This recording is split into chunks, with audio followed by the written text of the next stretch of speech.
Alléluia.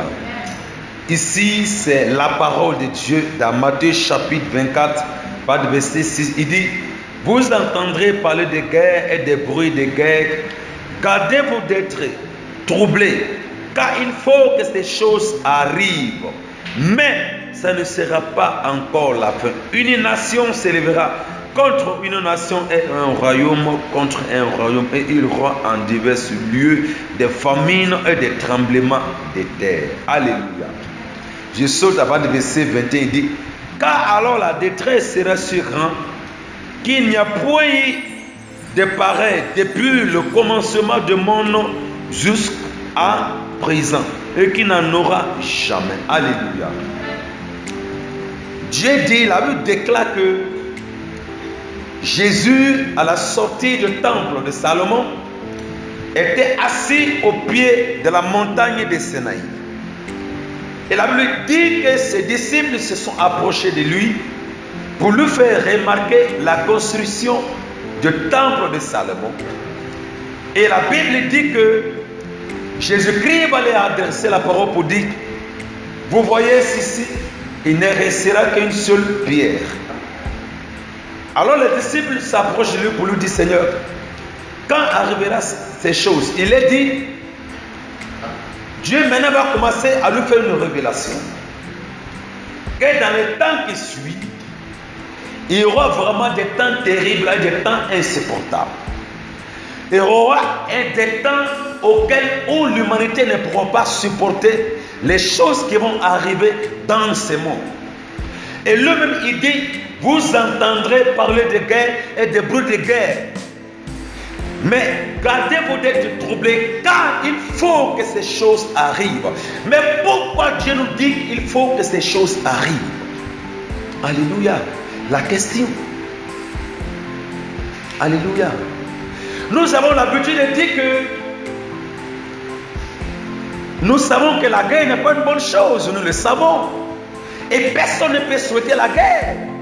Il n'y a aucune nation qui peut souhaiter une guerre dans son pays. Mais pourquoi la parole nous dit, vous entendrez parler de guerre et de bruit de guerre. Mais gardez-vous d'être troublés, car il faut que ces choses arrivent. Comme si c'était une obligation, par exemple. Alléluia. Il faut que nous comprenions qu'il y a un temps bien déterminé, selon Dieu, où ce monde sera vraiment terrible. Où les habitants dans ce monde seront dans les choses pas possibles.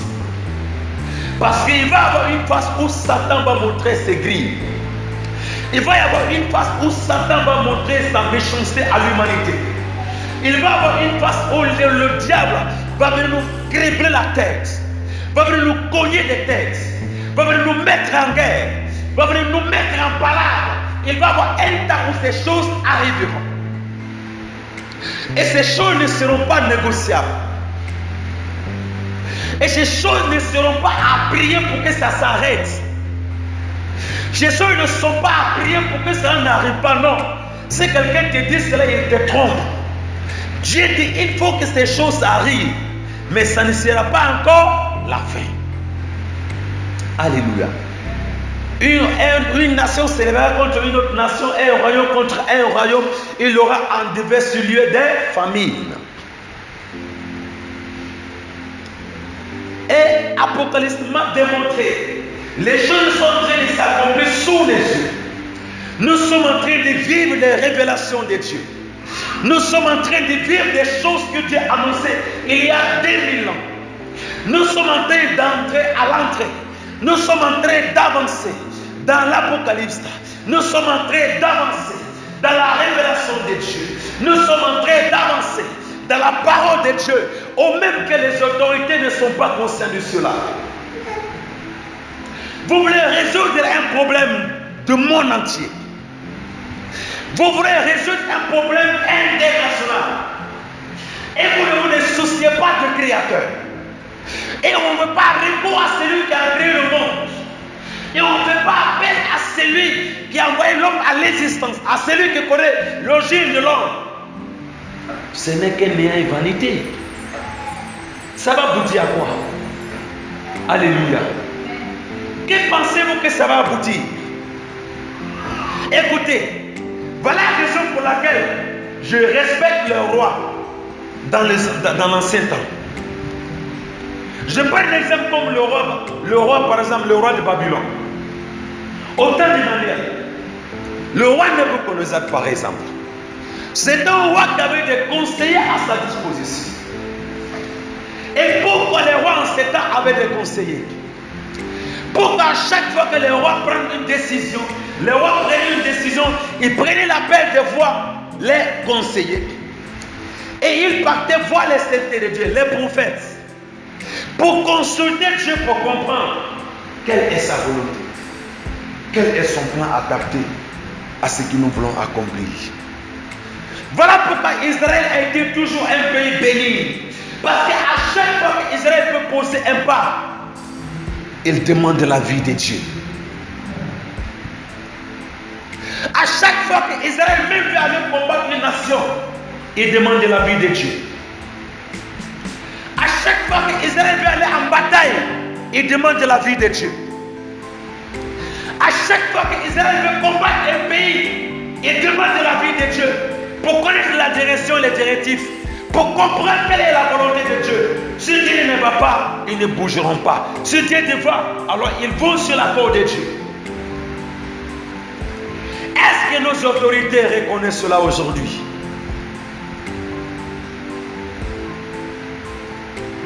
Est-ce que nos dirigeants savent au moins, même quand même, vous pouvez régler des choses par vos intellectualités, mais quand même, sachez que ce n'est pas tout on peut régler par la connaissance, par une intelligence quelconque. Il faut aussi quelquefois les spiritualités. Il faut quelquefois une révélation. Il faut quelquefois l'intervention divine. Il faut quelquefois Dieu nous révèle ce qu'il faut faire. Il faut quelquefois un plan divin. Il faut quelquefois la direction divine. C'est très important que les hommes oublient. Pourtant, en réalité, nous ne pourrons pas diriger un peuple que nous n'avons pas créé et oublier le Créateur. Vous allez réussir quoi? Vous allez arriver comment? Vous allez atteindre comment? Comment vous réussirez à joindre cela? On ne peut pas y arriver sans Dieu. On ne peut pas y résoudre sans Dieu. On ne peut pas le mettre en place sans l'intervention de Dieu. Parce que tu n'es pas le créateur. Parce que tu n'es pas le maître. Parce que tu n'as pas créé ce monde. Il y a quelqu'un qui vit pour l'éternité et qui est le créateur. C'est à lui qu'il faut faire appel. Est-ce que nos autorités font appel à Dieu? Est-ce qu'ils pensent néanmoins? Il faut écouter quand même les prédicateurs. Il faut considérer ceux qui c'est ce Dieu-là. Il faut respecter ceux qui présentent ce Dieu. Ceux qui sont dans le service de ce Dieu. À chaque fois qu'Israël allait poser un acte, il demande la vie de Dieu. Même quand Israël quitta l'Égypte, à chaque fois qu'il devait attaquer un pays, il demande la vie de Dieu. Si Dieu le dit, n'attaque pas ce pays, il ne touche pas à ce pays. C'est ça les directions selon Dieu. C'est ça une orientation divine. Le plan divin. C'est très important. Dans tout ce que nous faisons, dans tout ce que nous voulons accomplir, si nous ne nous souvenons pas de Dieu, nous nous fatiguons en vain. Alléluia. Je ne parle même pas de ce que vous entendez, mais je parle de la parole de Dieu. Je parle de la Bible. Je parle de la pensée de Dieu. Et ce n'est pas le moment de vouloir essayer de prier pour que les choses s'abaissent. Non. Ne vous fatiguez pas pour ça. Je suis un homme de Dieu, moi je vous parle. Je prie Dieu. Dieu m'a fait la grâce de connaître ce qui c'est les spiritualités. Laissez tomber. Laissez ça comme ça. Parce que nous allons vivre dans un temps terrible. Nous allons servir Dieu dans un temps dramatique. Nous allons servir Dieu dans un temps très mouvementé. Nous allons prêcher Jésus dans un temps très mouvementé, où les hommes vont nous en vouloir, où des personnes vont nous en vouloir, où des personnes se lèveront contre nous, où des hommes se lèveront contre nous, où des nations se lèveront contre nous, où des rois se lèveront contre nous, où des dirigeants se lèveront contre nous. Nous allons servir Dieu dans des conditions difficiles, parce que Dieu a annoncé ce temps, et ce temps arrivé.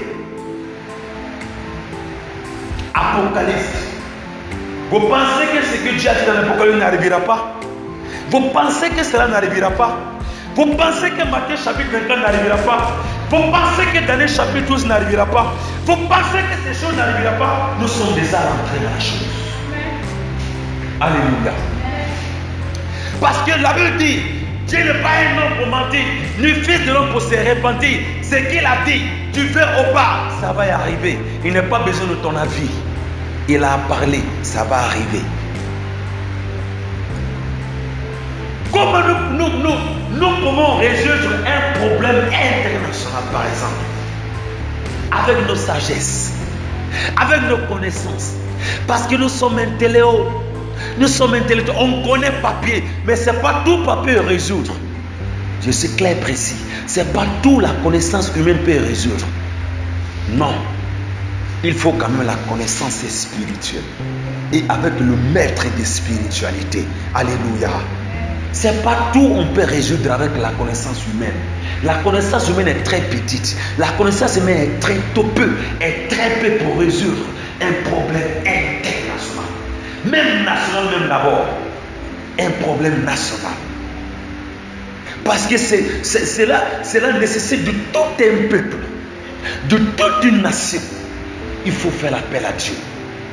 Lorsque vous avez en vous un problème ou un combat national, vous devez faire appel à Dieu. Vous devez faire appel à Dieu. Alléluia. J'ai dit, lorsque vous êtes en face d'un problème national d'abord, je parle de national d'abord, faites d'abord parce que vous êtes en face d'une créature de Dieu. Et sachant que toi-même tu es une créature, fais appel au Créateur. Il va te donner l'idée et tu vas arriver. Il va te donner le plan et tu pourras arriver. Il va te tracer comment tu vas marcher et ta marche va aboutir à quelque chose. Mais si tel n'est pas le cas, on va vouloir arranger, mais au contraire, on va aggraver l'affaire. Pourquoi? Parce que si vous ne vous souciez pas de Dieu, vous allez vouloir arranger, mais au contraire, vous allez gâter. Si vous ne connaissez pas ce Dieu, on va vouloir mettre de l'eau. Pourtant, c'est l'essence que vous mettez. Pourquoi? Parce que l'homme, sa connaissance est très petite pour résoudre ce qui est spirituel. Ce qui est engagé par des esprits malins, vous allez le résoudre comme en tant que des humains. Ce qui est engagé par le diable, vous allez résoudre cela comme par vous qui êtes des humains. Vous allez résoudre cela comment? Nous allons faire appel à Dieu. Nous allons faire appel à l'Esprit de Dieu. Nous allons faire appel à Dieu pour résoudre. Sinon, ça ne marchera pas. Sinon, ça ne marchera pas. Ça fait quelques mois où Dieu m'a révélé quelque chose. Voici ma page YouTube. Tape la révélation sur la Côte d'Ivoire, sur le pays, sur le nord de la Côte d'Ivoire. Voici ma page YouTube. Il faut taper. Prophète soit béni. La révélation sur le nom de la Côte d'Ivoire. Et regarde aujourd'hui ce qui se passe.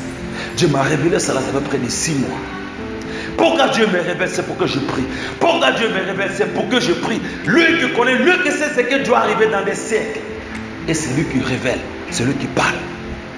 Et on n'a pas de considération pour ça. On veut s'élever parce qu'on est puissant. Ou on est puissante. On veut s'élever parce qu'on est autoritaire. On veut s'élever, appliquer nos autorités. Ça ne marche pas. Il faut Dieu. Alléluia. Alléluia.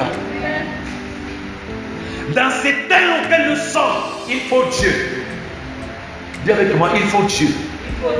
Alléluia. Dans ces temps qui se présentent à nous, il faut Jésus. Dans ces temps qui se présentent à nous, il faut Dieu. S'il n'y a pas de moyens pour résoudre cela, parce que Dieu l'avait prédit. Raison pour laquelle il faut Dieu. Alléluia. Raison pour laquelle il faut Seigneur. Il a dit quoi? Il faut que cela arrive, mais ça ne sera pas encore la fin. Comme si Dieu souhaitait cela. Alléluia. Comme si Dieu souhaitait cela. Mais pas parce qu'il souhaitait. Mais c'est parce que forcément ça doit arriver. Regardez aujourd'hui ce qui se passe. Tout le monde est terrorisé. On n'entend même plus parler du coronavirus. C'est fini. On ne parle plus du coronavirus. On parle d'autre chose. On parle de quoi? La guerre. Et personne ne peut souhaiter la guerre dans sa nation. Personne ne peut souhaiter la guerre dans son pays. Mais si cela nous impose qu'est-ce qu'il faut faire, il faut invoquer Dieu. Il faut appeler le Seigneur. Il faut demander la vie de Dieu. Demander la solution à Dieu. Demander la vie de Dieu. Les directives de Dieu. Pour y arriver. Mais est-ce que nos dirigeants ont cela dans les pensées? Est-ce que nos dirigeants ont même l'idée de consulter les prédicateurs? Est-ce que nos dirigeants ont même des considérations pour des hommes de Dieu d'abord? Est-ce qu'ils reconnaissent que nous servons le Dieu vivant? Est-ce qu'ils reconnaissent que nous prions le Dieu vrai? Est-ce qu'ils reconnaissent que le même Dieu, par canal de Daniel, a aidé le roi de Babylone en son temps, le roi puissant en son temps, à connaître la volonté de Dieu? Est-ce qu'aujourd'hui, ce même roi considère le Dieu suprême? Pourtant, la Bible dit, il est le même hier, aujourd'hui et éternellement. Il n'a pas changé. Il est le même.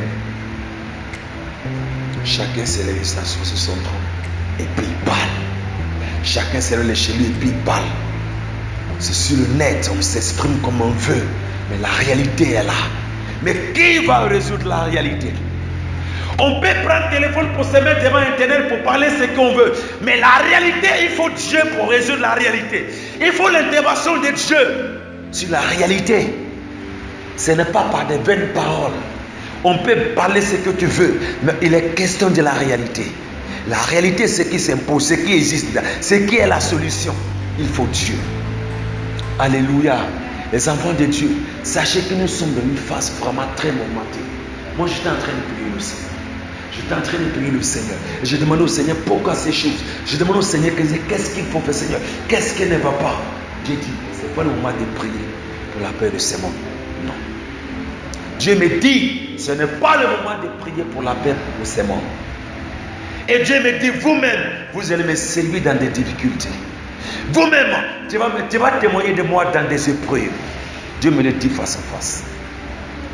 C'est parce qu'il est la vérité qu'il ne va pas me cacher cela. C'est parce qu'il est vrai qu'il ne va pas te cacher cela. Même si dans le feu tu vas le servir, il va te révéler, il va te dire. C'est parce qu'il est là. Alors la vérité, ça se dit. Il m'a dit clairement, vous allez me servir dans des difficultés, dans des épreuves, dans des problèmes, dans des persécutions. C'est Allah que nous sommes aujourd'hui. C'est Allah que nous sommes aujourd'hui. Il faut que vous mettez cela dans vos têtes et attachez-vous à Dieu.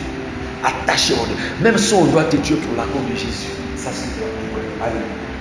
Mais si on te tue parce que tu as confessé Jésus, tu as tout gagné. Tu ne sais pas, mais moi je sais. Parce que Dieu m'a permis d'être spirituel. Alléluia. Acclame le Seigneur.